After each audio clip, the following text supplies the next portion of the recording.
Good morning, everyone. Welcome. My name is Menachem Creditor. It's my honor to serve as scholar in residence and rabbi for UJA Federation of New York. We bring you Torah and music, blessing, and community every weekday. We've been doing so since March 18th, 2020. Today is March 31st, 2026. What a privilege to be present with all of you, all of these mornings. Tracy Ann and Cynthia, Lydia and Penny, good to see you. Penny, thanks. It is broadcast 1520. Jonathan and Barbara, Tara and Susie, Boker Tov, Richard and Judy, good morning, friends. It's good to see all of you. As we're getting ready for Pesach and as we are continuing to send our hearts to the east, it is so good for us to have the constancy of each other's presence. Arlene and Rosa, Cecile, Jerry, good to see you. Nick, thank you. Thank you for the wish and sending wishes of peace to you and your family and your community too. Deborah and Carl, good morning.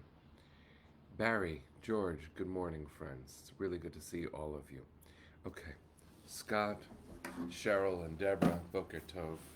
Hi, Arlene.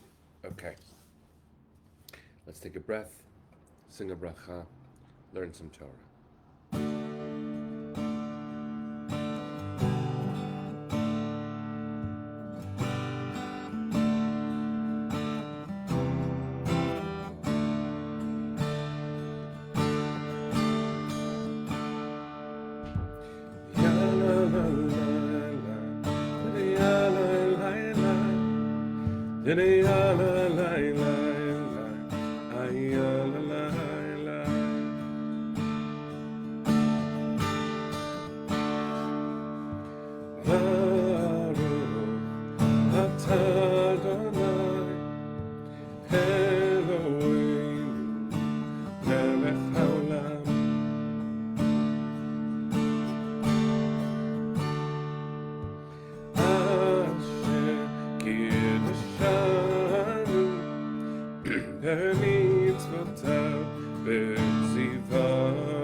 לעסוק בדברי תורה, לעסוק בדברי תורה, הפוך בה והפוך בה, לעסוק בדברי תורה. דניה לה לה לה לה,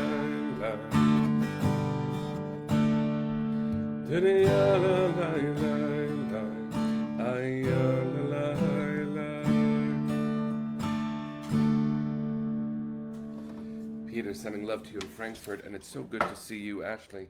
You're in Mexico. You're on Instagram. It's good to see you too. Kim and Tracy, you shared that today is your mother's yahrzeit. We are sending you much comfort and blessing to her memory. Today's Torah is in her honor. There is, as always, a lot to talk about. Pesach is coming very quickly. It's tomorrow night. And here we are getting ready for Pesach, perhaps thinking about how to bring something new or important or discover something ancient and important for the Seder. Many people every year create different parts of Seder, sometimes rewriting the entire Haggadah. It is the most frequently rewritten Jewish text. And yes, as Valerie's sharing, and I was going to say this too, just last week, even though it wasn't yet Pesach, we held, and Valerie was there, as was Judy, and were other people in our community volunteering, what we call the Survivors Coffee House. It's a number of events that we hold during the year in partnership with Self Help, which is an organization that supports the survivor community in the New York area every day. We held a Seder for survivors. And I can't tell you, and I remember saying in advance to all of us how meaningful it was for me. There's a video up on YouTube and Facebook and Instagram.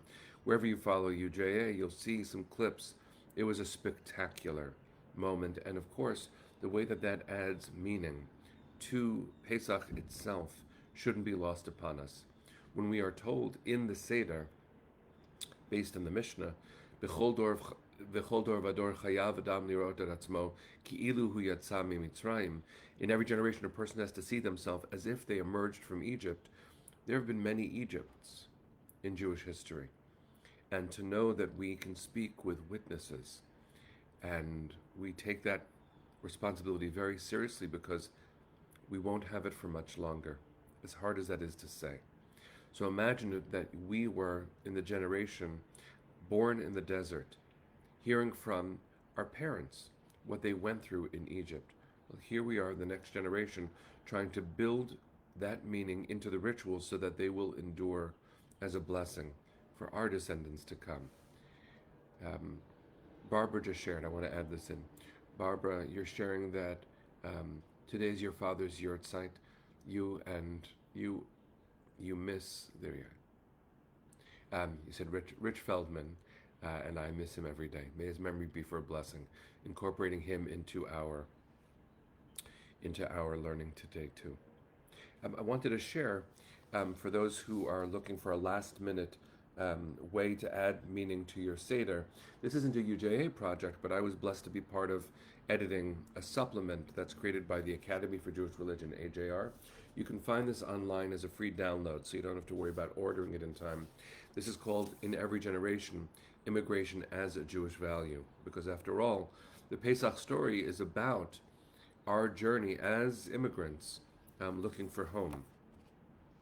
So I wanted to encourage you to look online not only for this, but for really the countless good souls who've made new material for us to incorporate into our learning and into our Seders. I wanted to read for you something that I wrote that's in here. You might know the song at the end of Seder, Chad Gadya, right? One little kid, it's usually translated as. And it's about the goat my father bought for 2 zuzim, for 2 pennies, basically. And it's a sequence of violent acts, basically, where my father bought the goat, but then came a cat and bit the goat, then came a dog that bit the cat, then came the stick that hit the dog, then came the fire that burnt the stick, and it keeps going. Water puts out the fire, ox swallows the water, a shochet, a butcher, kills the ox, then the angel of death kills the shochet, kills the butcher, and then the ultimate step, God kills the angel of death. And one of the things that is essential for us to understand is that throughout the Haggadah, and especially in that song, it shows you the cycle of violence. It seems to portray the world as it is, which unfortunately feels very much like the world that we inhabit today. A cycle, just cycles of violence where one thing feeds on the destructive capacity of the other, and then you come to the end. And the end of the Seder, just like the end of the song, shows the triumph of life, to borrow a phrase from Rabbi Yitz Greenberg. Because the end of Chad Gadya, the cycle of violence, is that God ends death. If the angel of death is conquered, of course, the angel of death plays a central role in the exodus from Egypt. The plague of the firstborn is the work of the angel of death as a messenger of God. If that ends, death ends.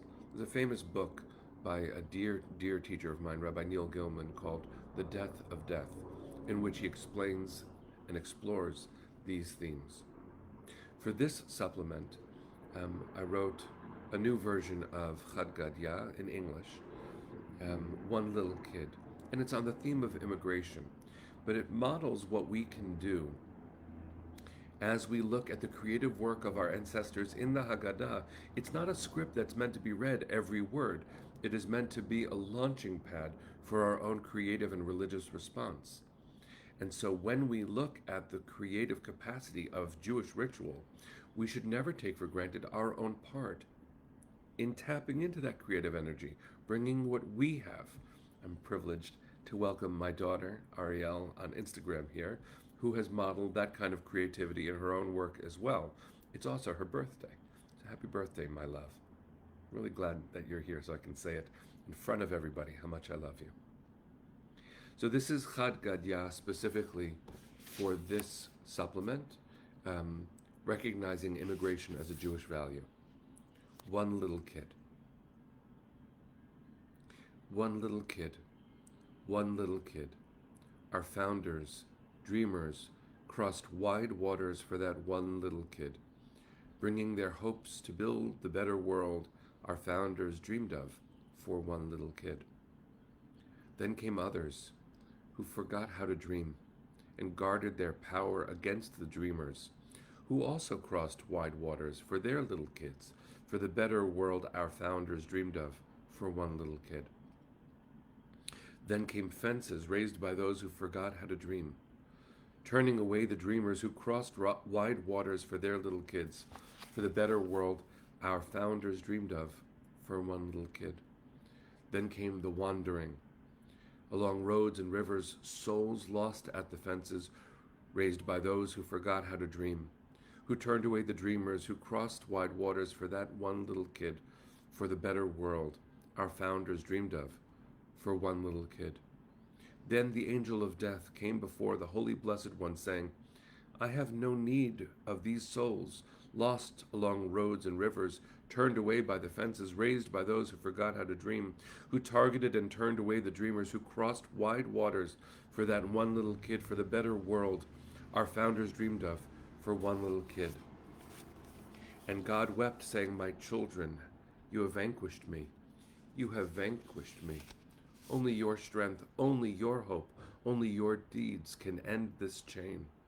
And so finally, God's children rose to answer the tears of heaven, and remembered the souls lost along roads and rivers, to open the gates built by those who had forgotten how to dream, and welcomed the dreamers who crossed wide waters for their little kids, who after all are all of our kids, into the better world our founders dreamed of for one little kid.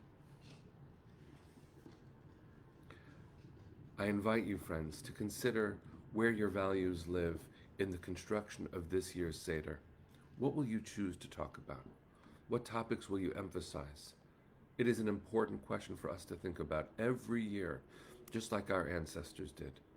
These poems and songs and liturgical settings are all powerful reminders of our experience and how we are meant to learn from our experience for the sakes of others. Isn't it a gift, friends, to have a voice, to have a history? Well, everyone has a history, and therefore we should hear every voice. Haggadah means the telling. Let's listen for stories this year. Let's tell our own and listen for others. Let's send our hearts to the east and sing, friends. Kolon balevav pnima nefesh Yehudi homiya ulfatei mizrach kadima ayin letzion Sophia.